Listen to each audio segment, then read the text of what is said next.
Welcome to the Explainer. So you're on Steam, you go to buy a game, and you get this super frustrating error message. Well, today, we're going to dig into that, because it turns out it reveals a much bigger story about who's really in control when you click Buy. All right, let's just jump right in. It all kicked off with this really vague message. Imagine this. For over a month, if you were a Steam user in places like Mexico or a bunch of countries in the EU, and you tried to pay with PayPal, bam, you hit this wall. And as you can guess, it set off a whole storm of confusion and frustration online. So what was actually happening? The first thought for a lot of people was, oh, it's just a tech glitch, right? Maybe PayPal's servers are down, or maybe it had something to do with some of the other controversies swirling around Steam's content. But the real story? Well, it was way more complicated than just a simple bug. And then things got interesting. Valve finally pushed out a new pop-up on Steam, and it started to connect the dots. It pointed a finger at this mysterious new character in the whole drama, the acquiring bank. And according to Valve, this bank was the one that just immediately, that's their word, cut off all the transaction processing. Okay, so acquiring bank. I know, it's not a term you hear every day, right? But it is absolutely key to understanding what's going on here. I mean, it even threw the hosts in our source material for a loop, so let's break down what it actually is. Because here's the twist. It turns out the most obvious suspect, PayPal, wasn't really the one calling the shots. Nope. The problem was coming from someone else entirely, a much more powerful and usually invisible player in the whole online payment game. Think of it this way. The acquiring bank is the essential middleman between the store, like Steam, and your credit card company. So when you click that buy button, they're the ones who process the request, get the money from your bank, and pass it along to the merchant. They're basically the plumbing of the entire internet economy. And this is where it all clicked. This confirms it wasn't some random technical error. Not at all. A spokesperson from Valve actually went on the record and said the bank pulled its support because of, and I'm quoting here, content on Steam. And they directly linked it to a bigger pressure campaign coming from the big players, MasterCard and Visa.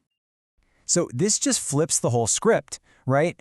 PayPal was basically just the messenger here, passing on a problem from way higher up the chain. The real decision wasn't being made by the company whose logo you see at checkout. It was being made by these massive, invisible financial networks that run pretty much every online transaction we make. Which leads to the big question. Why? Why would a bank suddenly decide to stop processing payments for Steam? I mean, we're talking about one of the biggest gaming platforms on the planet. What could possibly be the reason for stepping in and blocking perfectly legal purchases? Well, it all boils down to two little words: brand safety. See, as our source material explains, these giant financial companies are extremely protective of their image. They have these huge rule books about how their logos can be used, and the last thing they want is for their brand to be associated with any content they decide is, well, undesirable. And look, this isn't a one-off thing with Steam. We've seen this exact same playbook used against other platforms, like OnlyFans. The whole system is pretty secretive, but the pattern is crystal clear.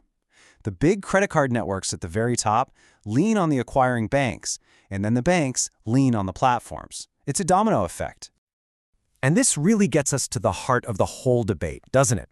It's a huge clash of ideas about what the role of a bank or a credit card company should even be in our increasingly digital world. So on one hand, you've got the corporate argument, which is basically, hey, it's our brand, we have to protect it, and we can choose who we do business with. Fair enough. But then you have the consumer side of it, and our source material put this so well.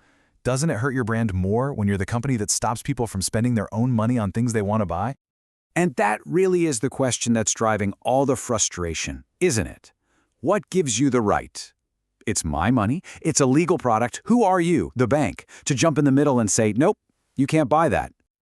Okay, let's zoom out for a second. Because what happened on Steam, this isn't just about video games. It tells us something really important about how the entire digital economy works. And honestly, the implications are massive. Here's the bottom line. When you control the money, you control the platform. These financial companies can essentially become the de facto censors of the internet.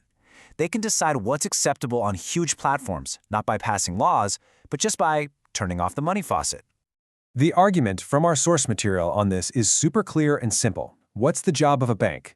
Step 1, hold money. Step 2, move money when you're told. That's it. Unless something is clearly illegal, their job is just to make the transaction happen and then, get out of the way.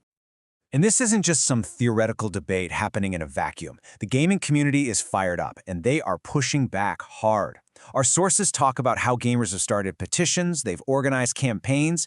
They're basically trying to flood the support lines of these credit card companies to complain directly about these policies. So that leaves us with one final and pretty big question to think about. As more and more of our lives move online, when you click buy on anything, a game, a book, a movie, who should get the final say on that purchase? Should it be you, the platform you're buying from, the government? Or should it be that invisible bank in the middle, quietly pulling the strings? It's something we're all going to have to figure out.